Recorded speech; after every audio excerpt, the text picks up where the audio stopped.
नमस्कार दोस्तों, मैं हूं आपका दोस्त, आपका गाइड, आपका टीचर उज्जवल कश्यप। स्वागत करता हूं आपका अपने YouTube चैनल पे जो है आई डिजायर एजुकेशन। कैसे हैं आप लोग? उम्मीद करता हूं अच्छे होंगे। और लास्ट लेक्चर आप देख चुके होंगे। बात की थी लास्ट लेक्चर में हमने मेटल रिमूवल रेट की और डिफाइन की थी एक एक्सप्रेशन।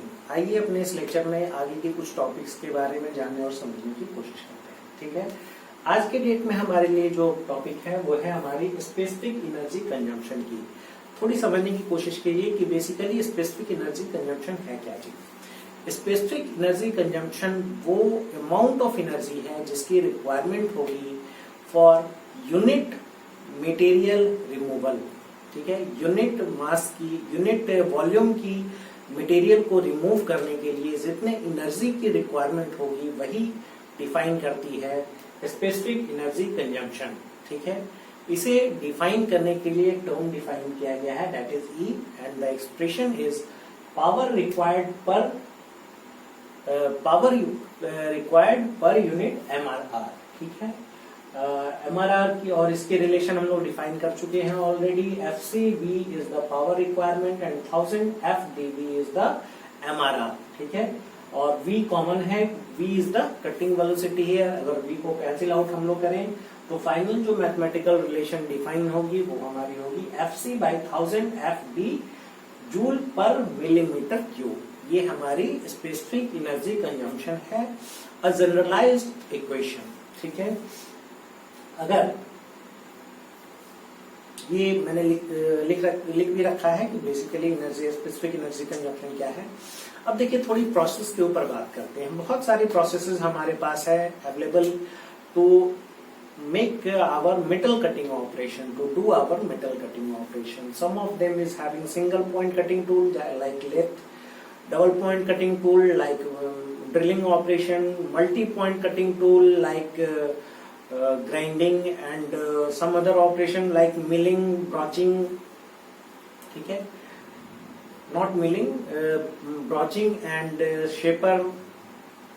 ठीक है, कुछ और भी ऑपरेशन हम डिफाइन किए जाते हैं in the heading of non conventional machining operation. Non conventional machining operation basically वो ऑपरेशंस हैं जहां फिजिकल कटिंग टूल यूज नहीं करके हम अनदर किसी एजेंट के थ्रू अपनी मशीनिंग ऑपरेशन को परफॉर्म करने की कोशिश करते हैं। For example water jet machining, abrasive water jet machining, electrochemical machining, electron beam machining, ultrasonic machining.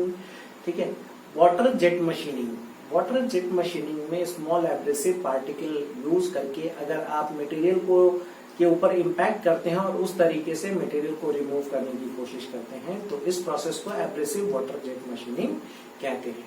यहीं अगर आप केमिकल के हेल्प से अपने मटेरियल को रिमूव करने की कोशिश करते हैं तो उसे हम लोग डिफाइन करते हैं under the heading of electrochemical machining. ठीक है, ऐसे ही इलेक्ट्रॉन बीम मशीनिंग और भी कई मेथड्स डिफाइन किए गए हैं, कई प्रोसेसेस हैं। ठीक है, चलिए अभी उसकी डिस्कशन नहीं करते हैं, अभी हम लोग बात कर रहे हैं स्पेसिफिक एनर्जी कंजम्पशन की। तो बात बेसिकली ये है कि अगर आप किसी ऐसे टूल को यूज करके मटेरियल को रिमूव करने की कोशिश कर रहे हैं जहां आपकी कटिंग टूल जो है वो इज हैविंग 1 और 2 कटिंग एजेस। ठीक है, मतलब आप ऑपरेशन कर रहे हैं या तो ऑन लेथ, ऑन मिलिंग और ड्रिलिंग, तो यहाँ स्पेसिफिक एनर्जी कंजम्पशन जो होगी वो काफी कम होती है। That varies with a range of 2 to 3 joule पर मिलीमीटर क्यूब। ठीक है, बट यहाँ जो चिप्स आप ऑब्टेन कर रहे हैं वो आपकी चिप्स लार्जर चिप्स होगी। और भी कई वेरिएबल्स हैं, सरफेस क्वालिटी है, सरफेस फिनिश है, और भी कई सारी मशीनिंग की क्वालिटी है, तो और भी कई वेरिएबल हैं, उनकी डिस्कशन अभी हम लोग नहीं करेंगे। We are talking about the specific energy consumption. अगर बात करें कुछ दूसरे ऑपरेशंस की लाइक ग्राइंडिंग ऑपरेशन। ठीक है, तो ग्राइंडिंग ऑपरेशन में बेसिकली एक मल्टी पॉइंट कटिंग टूल होती है जिनके हेल्प से किसी सरफेस की ग्राइंडिंग कराई जाती है। तो कांटेक्ट एरिया ज्यादा होता है फॉर मटेरियल रिमूवल रेट, और चिप्स की जो साइज होती है that is relatively smaller with respect to the operation on lathe, drilling, milling. अगर बात करें हम लोग in reference of specific energy consumption, then due to the increase in area of contact, the specific energy consumption also increases. अगर value terms में बात करें तो अप्रोक्सीमेटली 50 जूल पर मिलीमीटर क्यूब की रिक्वायरमेंट आएगी आपकी as a value of specific energy consumption. अगर यही इसी पॉइंट को हम लोग डिस्कस करें in non conventional machining operation, तो यहाँ स्पेसिफिक एनर्जी कंजम्पशन की वैल्यू और ज्यादा इंक्रीज हो जाती है और approximately we achieve it 500 joule पर millimetre cube in the operation of electrochemical machining. ठीक है, तो आप देख सकते हैं कि जिस तरीके से आपकी ऑपरेशन चेंज हो रही है उस तरीके से एनर्जी की डिमांड भी चेंज हो रही है। Specific energy consumption for the material removal is also changing. तो ये एक बहुत इंपॉर्टेंट फैक्टर है। इस पॉइंट पे क्वेश्चंस आ चुके हैं इंजीनियरिंग सर्विस और गेट दोनों में। एक दूसरी पॉइंट है जो आज की हमारे डिस्कशन की टॉपिक है, वो है आपकी specific energy, specific cutting pressure. Basically it is defined as the cutting force Fc divided by the cross sectional area of undeformed chip gives the nominal cutting stress और specific cutting pressure PC। ठीक है, बात अगर हम लोग थोड़ी सी करें इसके वैल्यू के ऊपर, तो PC जो स्पेसिफिक कटिंग प्रेशर है उसे डिफाइन किया जाता है force, cutting force divided by the area, specific area on which the pressure is being, on the force is being applied। तो इस तरीके से एक मैथमेटिकल रिलेशन डिफाइन की जाती है। अगर आपकी कटिंग ऑर्थोगोनल कटिंग है तो आप इस रिलेशन को फर्दर एक्सपैंड कर सकते हैं in the form of F and D, फिड एंड डेप्थ ऑफ कट। ठीक है, तो एक छोटी सी पॉइंट थी, इस पे भी एक आध बार क्वेश्चन आ चुका है। एक इम्पॉर्टेंट पॉइंट है हमारे आज के डिस्कशन के लिए, friction in the metal cutting operation. देखिए, एक वर्कपीस को मैंने शो करने की कोशिश की है। यहाँ एक वर्कपीस है, ये हमारी टूल है।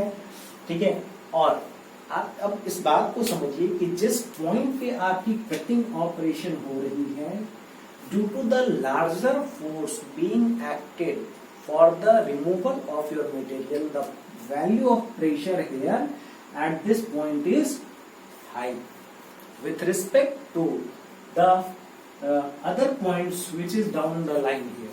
ठीक है, मतलब आप अगर इस पॉइंट पर प्रेशर की बात करें तो इस पॉइंट पर चूंकि मटेरियल की रिमूवल हो रही है, कटिंग हो रही है, तो उस वजह से हायर फोर्स अप्लाई हो रहा है, जिसकी वजह से प्रेशर की वैल्यू यहाँ हाई होती है। देखिए, नॉर्मल स्ट्रेस की जो वैल्यू है वो हाई है इस पॉइंट पे। ये मैंने नॉर्मल स्ट्रेस ये हाई दिखा रखा है, इसकी लाइन की जो लेंथ है वो भी इसके क्वांटिटी को बता रही है। और जिस तरीके से आप बाहर की ओर जाएंगे, जब आपकी टूल आउटसाइड रिमूव हो जाती है without having any contact with the rake face of your cutting tool, तो वहां उस पॉइंट तक आपकी प्रेशर की वैल्यू रेगुलरली डिक्रीज होती है। ठीक है, अगर बात करें in the reference of your rake face, ठीक है, तो रेक फेस को 3 पार्ट में हम लोग डिवाइड करते हैं।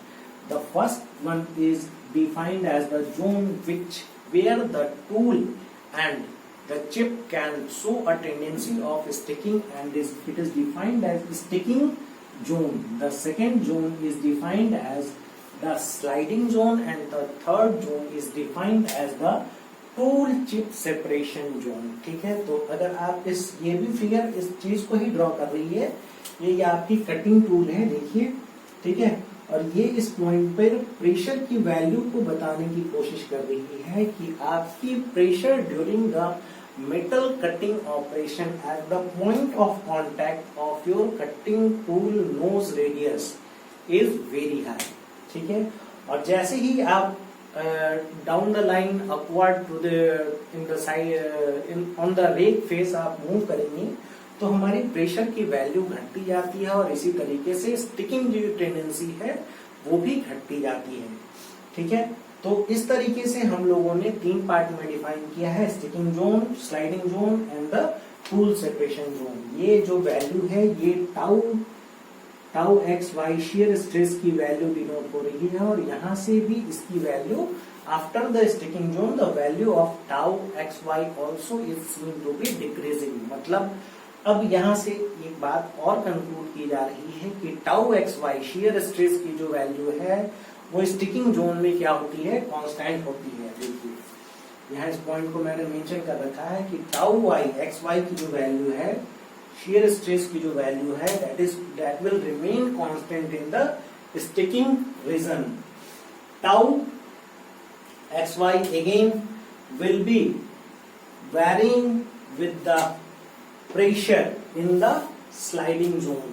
मतलब अगर बात करें हम लोग स्लाइडिंग जोन में टाउ शियर स्ट्रेस की, तो that can be defined by the relation of tau x y will be equal to mu into p, where p is the pressure being applied on that point. ठीक है, तो इस तरीके से आप define कर सकते हैं शियर स्ट्रेस की वैल्यू को। ये पॉइंट्स पूछे जा चुके हैं, गेट में 2 बार क्वेश्चन आ चुकी है इस पे, और यही पूछा गया था कि on the rake face, between the rake face and the chip interface the region is defined as, 3-4 options थे और एक ऑप्शन उसमें था as sticking and sliding zone. ठीक है, तो अगर चीजें आपको समझ आ रही है, कोई प्रॉब्लम हो तो लेट मी नो, मैं पूरी कोशिश करूंगा। चीजें यहाँ पे कॉन्सेप्ट क्लियर है, अगर आप चाहिए तो एक स्क्रीनशॉट ले सकते हैं। तो उम्मीद करता हूँ चीजें यहाँ तक क्लियर है। आपके लिए मैंने एक टेलीग्राम ग्रुप बनाया है, आपके लिए एक व्हाट्सएप ग्रुप है, ईमेल आईडी शेयर कर रखी है मैंने, और साथ में एक ट्विटर हैंडल भी है। आप चाहें तो कमेंट बॉक्स में भी अपनी क्वेरीज पोस्ट कर सकते हैं, मैं पूरी कोशिश करूंगा आपकी क्वेरीज को सॉर्ट आउट करने की।